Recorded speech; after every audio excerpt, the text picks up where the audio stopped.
আজি চাউগুৰি গাঁৱত আহি আমাৰ চাউগুৰি গাঁৱৰ মুৰব্বী সমাজ, মহিলা সমাজ, যুৱ সমাজ একদম যেনেকুৱা আজি ইয়াত আমাৰ উপস্থিত হৈছে আৰু তেওঁলোকৰ লগত আগন্তুক দিন আমাৰ BTC নিৰ্বাচন আহি আছে। এই নিৰ্বাচন সম্পৰ্কে আমি যিখিনি পৰ্যালোচনা কৰিলোঁ, ইয়াত তেওঁলোকৰ উপস্থিত পাই মই খুব ভাল লাগিছে।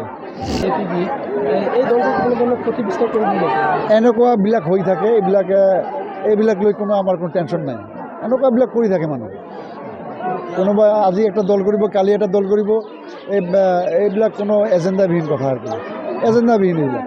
বৰ বিশ্বাস চাউগুৰি গাঁৱৰ ৰাইজ এইবাৰ ঐক্যবদ্ধভাৱে আমাৰ BTRৰ চিফ মাননীয় প্ৰমোদ বড়ো চাহাবৰ নেতৃত্বত UPPL দলক একদম একক সংখ্যাগৰিষ্ঠ ভোট, ইয়াত 99% ভোট আমি এইবাৰ চাউগুৰি গ্ৰামৰ ৰাইজে UPPL দলক দিব বুলি মোৰ 100% বিশ্বাস। আগন্তুক দিন আমি শান্তি নিৰাপত্তা, ভাতৃত্ব আৰু উন্নয়নৰ লগত শিক্ষা আৰু পৰা আৰম্ভ কৰি বিভিন্ন শিতানত যিখিনি আমাৰ প্ৰয়োজন আছে, সমস্যা আছে, এই সমস্যাবোৰ সমাধান কৰাৰ ক্ষেত্ৰত যাতে UPPL চৰকাৰ হ'বলৈ গৈ আছে, UPPL দলৰ পৰা যাতে ইয়াত প্ৰাৰ্থী জিকিব পাৰে, সেইখিনিৰ ক্ষেত্ৰত ৰাইজ স্বতঃস্ফূৰ্তভাৱে আগুৱাই আহিব লাগে বুলি মই ৰাইজক আহ্বান কৰিলোঁ।